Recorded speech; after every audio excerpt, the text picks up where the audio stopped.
Okay, you're welcome to the Oxford Trainer here today. ඔබ සාදරයෙන් පිළිගන්න Oxford Trainer ආයතනයට.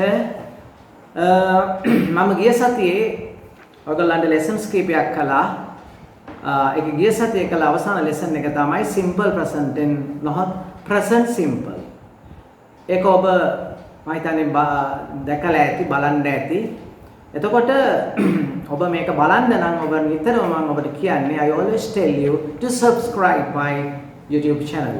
කරුණාකරලා මගේ YouTube channel එක subscribe කරන්න. මේක ඔබට දිගටම මෙන්න lessons අවබෝධ කරගන්න පුළුවන් බලලා. ඒ වගේම මම අවසරයක් කියනවා මේ lessons ඔක්කොම focus කරන්න විශේෂයෙන්ම O level සාමාන්‍ය කියන්නේ සාමාන්‍ය පෙළ විභාගයේ O level විභාගයේ ඉංග්‍රීසි කරන්න බලාපොරොත්තු වෙන අය සහ උසස් පෙළ ජෙනරල් ඉංග්‍රීසි වලට තමයි මේක මම ફોකස් කරලා තියෙන්නේ. 10 වසර ඒ වසර වලටත් ගැටලුවක් නැහැ. කී වසරේ ප්‍රශ්න නැහැ කාටවත් පොදුයි. හොඳයි. හරි. එහෙමනම් දැන් ඒ වගේම ඔබට පුළුවන් දැන් මේ lessons වලින් පස්සේ දැන් ඔබට අවබෝධයක් වුණාන් පස්සේ අපේ online classes වලට සම්බන්ධ වෙන්න පුළුවන් ඔබට අවශ්‍ය නම් ඒකට පහ සඳහන් contacts number වලට කතා කරලා බලන්න. එතකොට අපිට යම් කිසි ගණපූර්ණයක් ආවොත් අපි දැන්ටමත් කීප දෙනෙක් කතා කරලා තියෙන ඔන්ලයින්ස් අපිට කරන්න පුළුවන්. ඒක වෙනම කරන්නේ O level කරන ඉංග්‍රීසි කරන අයට වෙනමයි, උසස් පෙළ ජෙනරල් ඉංග්‍රීසි වලට වෙනමයි. ඒක මාස 4ක 5ක වාගේ කෝස් එකක් අපිට අනිවාර්යයෙන්ම කරන්න පුළුවන්. ඒකක් ගොඩ දාගන්න කොහොම හරි උත්සාහ කරමු. right. අද උගන්වන්න මම බලාපොරොත්තු වෙන්නේ ගොඩාක් දෙනකොට අපහසුතාවයක් ඇති වෙන යම්කිසි ලෙසන් එකක්. ඒක මොකද්ද? preposition. නිපාත. මේක දැන් නිපාත කිව්වහම මේකට නීතියක් නැහැ. No rules at all. ඒක එක තැන් වලට එක විදිහට යෙදෙනවා. There are two kinds of preposition. නිපාත වර්ග දෙකක් තියෙනවා. Simple preposition කියන්නේ සරල නිපාත සහ complex preposition not compound preposition සංකීර්ණ. Simple preposition එකක් කියන්නේ නිතරම තනි වචනයක්. It has only one word. At, on, in, from, for. ඒවා simple preposition. ඒ වගේම අපි ගමු complex preposition එකක් කියන්නේ more than one word. අපි ගත්තොත් because of, owing to, instead of, on behalf of ඒවා ටිකක් සාමාන්‍ය සංකීර්ණයි. එතකොට මෙන්න මේ නිපාත ටික ඔබට අවබෝධ කරගන්න ඕන. ඇත්තටම අපි බලමු සාමාන්‍ය පෙළ විභාගෙත් ඒ ලෙවල් විභාගයටත් අදාළ කරගෙන තමයි මේක මම විශේෂයෙන්ම ඩිසයින් කරලා තියෙන්නේ ෆෝකස් කරන්නේ. right. අද අපි අලුතෙන්ම කතා කරමු සාමාන්‍ය සරල විදිහට on කියන නිපාතය. අපි on භාවිතා කරන්නේ යම්කිසි උඩක යන අර්ථය තමයි සාමාන්‍යයෙන් උඩින් දෙන්නේ surfacely අපි කියන්නේ උඩක යන අර්ථය කියන එක. නමුත් ඒකේ ගොඩාක් තේරුම් තියෙනවා වෙනත් අර්ථ දෙන්නත් පුළුවන්. සාමාන්‍යයෙන් අපි උදාහරණයක් වශයෙන් කියමු මේසේ උඩ පූසෙක් ඉන්නවා. ඒතකොට උඩනේ on the table. ඒතකොට there is a cat on the table. හරි? There is a cat on the table. බල්ලා පාරේ ඉන්නවා. එතකොට the dog is පාරේ ඉන්නවා on the road. The dog is on the road. බල්ලා පාරේ සිටිනවා. ඒ වගේම අපිට කියන්න පුළුවන් තව එකක් අපිට there is a bookshop on the second floor. On the second floor. දෙවෙනි මාරේ second floor එකේ bookshop එකක් තියෙනවා. ඒතර ওই විදිහට on එක භාවිතා කරන්න පුළුවන් උඩක යන අර්ථය සහ වෙනත් යෙදුණුත් තියෙනවා. ඒවා අපි පස්සේ කාලේ බලමු. සාමාන්‍ය දැන් මෙන්න මේවා ගත්තාම අපේ ස්ටාෆ් එකේ අපි ඉන්නවා අපේ ස්ටාෆ් එකේ මෙම්බර්ස්ලා 25 දෙනෙක් ඉන්නවා ටීචර්ස්ලා. There are 30 teachers on our staff. මේක ඔබ දැන් මේ වගේ වෙනස් වෙන තැන් තියෙනවා. මම ප්‍රධාන වශයෙන් වාක්‍ය 3ක් විතරයි දෙන්න බලාපොරොත්තු වෙන්නේ මේ මූලික අවස්ථාවේදී. right. ඊළඟට බලමු in භාවිතා කරන්නේ කොහොමද කියලා. in කියන්නේ අපි ඇතුලේ කියන එක සාමාන්‍ය ගත්තාම. අපි උදාහරණයක් වශයෙන් ගමු. There is අපි ගන්නවා දැන් පෙට්ටිය ඇතුලේ මොකද පූසෙක් ඉන්නවා. There is a cat. කොහෙද ඉන්නේ? In the box. There is a cat in the box. පෙට්ටිය ඇතුලේ පූසෙක් සිටී. ඒ වගේම අපි තව එකක් ගමු අපි සරල එකක් ගමු පෙන්සල තියෙන්නේ කියන්නේ පෙන්සිල් එක තියෙන්නේ ලාච්චුව ඇතුලේ. The pencil is in the drawer. Drawer ලාච්චුව drawer. The pencil is in the drawer. D-R-A-W-E-R. ඒක શબ્ද කරන්නේ drawer. එතකොට the pencil is in the drawer. ඒ වගේම අපි තව එකක් ගමු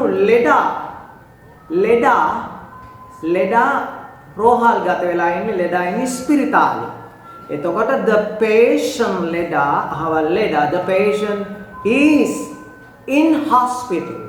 In hospital. එතකොට ලෙඩෙක් තමයි in hospital කියන්නේ. But in American English it comes like by using the article the there.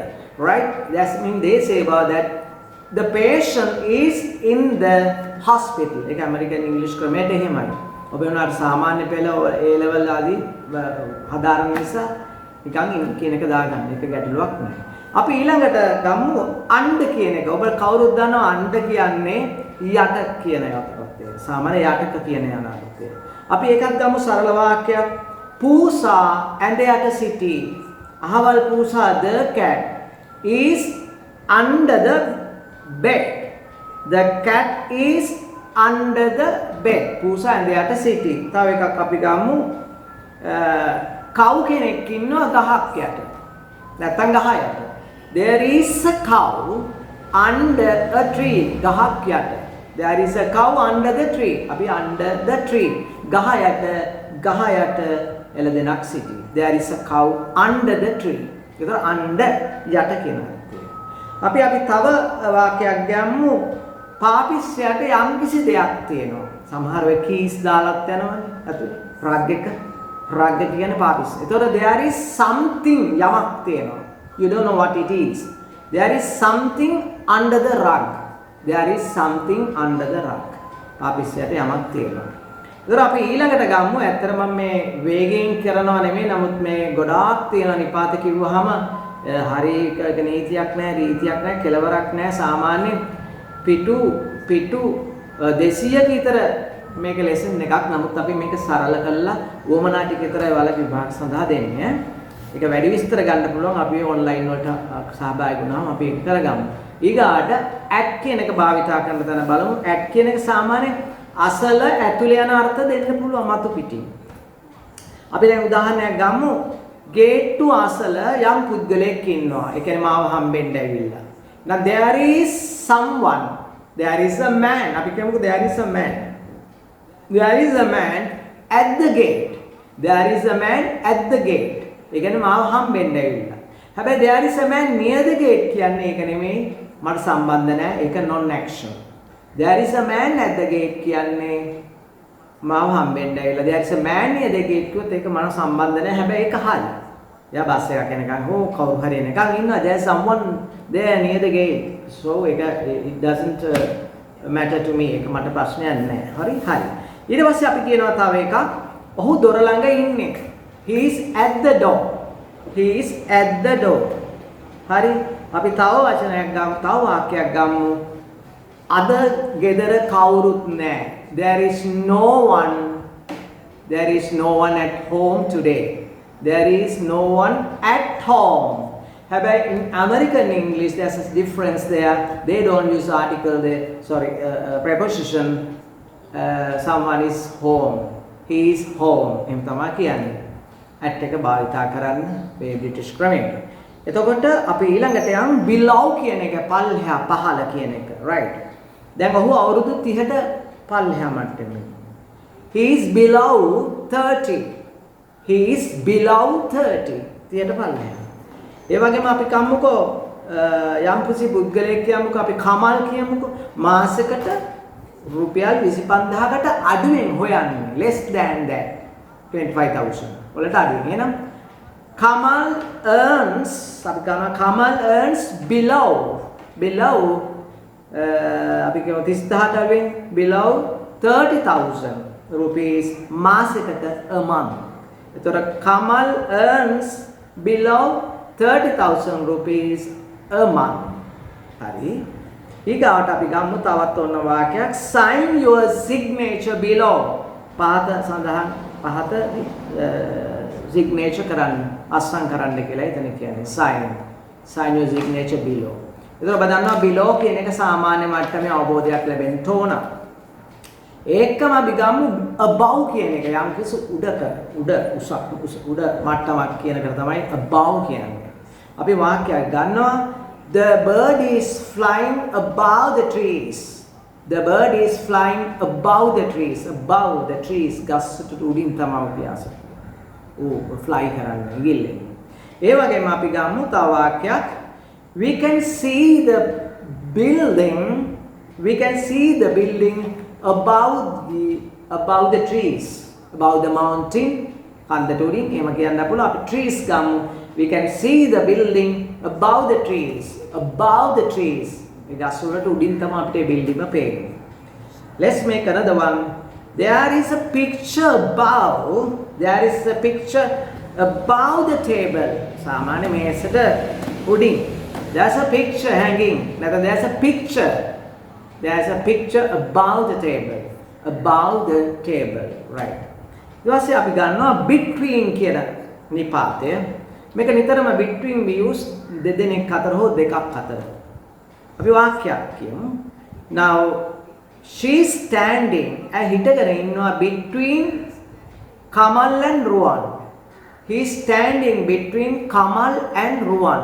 ඒ කියන්නේ එයා හිටන් ඉන්නේ කමලුත් රුවනුත් අතර. දෙන්නෙක් අතර. හරි. Let's make another one. ඔහු වැඩට එන්නේ 3ත් 5ත් අතර. ඒ කියන්නේ සවස. එහෙනම් he comes to work between 3 p.m. and 5 p.m. He comes to work between 3 p.m. and 5 p.m. මම ඔයගොල්ලන්ට කලින් lesson එකේ කරලා දුන්න simple present tense පැහැදිලි අවබෝධයක් දුන්නා. ඒතර she comes to work එක බලන්න. ඒක බලන්න එක මෙයා කරගන්න. ඒතර ඔබට මේක අවබෝධ කරගන්න පුළුවන්. ඊගායක අපි ගමු තව වාක්‍යයක්. There is much difference. ගොඩාක් වෙනස්කම් තියෙනවා කාගේද? There is much difference between Ruwan and Nimal. රුවනුත් නිමල්ලත් අතර ලොකු වෙනසක් තියෙනවා. There is much difference. හරි there is much difference. ඒ වගේ අපි දැන් ගන්නවා තව එකක් from කියනවා. Right. From කියලා ගන්නවා. අපි ගමු කොහොමද from කියන්නේ? අපි ඒකේ අර්ථයක් සිංහලෙන් දෙන්න අමාරුයි. මොකද වාක්‍ය it gives different meanings, right? He will come to work from next Monday. From next Monday. When will he come to work? He will come to work from next Monday. ලබන සතියේ ඉඳලා ඔහු වැඩට එනවා. You have to work from 9 to 5. From 9 a.m. to 5 p.m. ඔයාලට වැඩ කරන්න වෙලා තියෙනවා from 9 a.m. to 5 p.m. දේ 9 ඉඳලා 5 වෙනකම්. හරි? තව වාක්‍යයක් අපි ගමු. Is it far? Is it far from here? මෙහිඳලා එතෙන්ද ගොඩාක් දුරද? Is it far from here? Yes, it's very far from here. Yes, it's far. Right. ඔබ එහෙනම් ඇත්තටම දැන් මේ විදිහට තවත් තියෙනවා ගොඩාක් නිපාත ඒකේ ගොඩාක් තියෙනවා කරන්න. නිපාත කිව්වහම නාම විශේෂණ පද සමග නිපාත තියෙනවා, ක්‍රියාපද සමග නිපාත තියෙනවා, නාම පද සමග නිපාත තියෙනවා. ඉවරයක් නැත්තේත් නෑ තියෙනවා endless නෙමෙයි. නමුත් ඔබට මේව ඔක්කොම බලන්න පුළුවන්. ඔබ මගේ වීඩියෝ channel එක please subscribe my video channel, then you will be getting more and more lessons of how you could improve your English to face for the exams of O level and A levels, of course, to get very good results. And don't worry about this. මම උදව් කරන්න ඔබ මේක එදිනෙදාම බලලා මට මෙයා කරන්න අනිවාර්යයෙන්ම මට feedback එක දෙන්න. හරි feedback එක දීලා ඒ වගේම ඔයගොල්ලන්ට class එකක් ඕන නම් online මට inform කරන්න. Right. Okay, thank you so much for your kind attention for this. Okay, have a nice day. Bye.